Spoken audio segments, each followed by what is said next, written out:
Почитуван колега, за стапката на вработеност, согласно официалните податоци на Државниот завод за статистика, имаме пад на 1% од бројот на вработеност, односно стапката на вработеност. Вие самите ја намалувате за 50% проекцијата која што ја предвидувавте пред само неколку месеци. За 50% ја намалувате проекцијата за зголемување на вработеноста. Затоа за горивата, колку биле покачени, колку биле намалени. За неполни 15 месеци имаме кумулативно околу 20 денари зголемување на горивата. За електричната енергија, ова ви го потенцирав.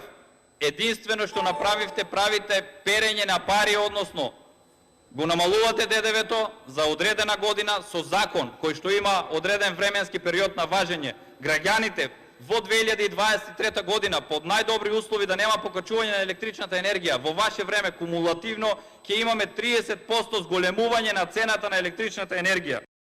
И да не зборуваме во однос на ова, бидејќи ЕЛЕМ и МЕПСО ги доведовте со 50 милиони евра загуба од 2017 година до денес.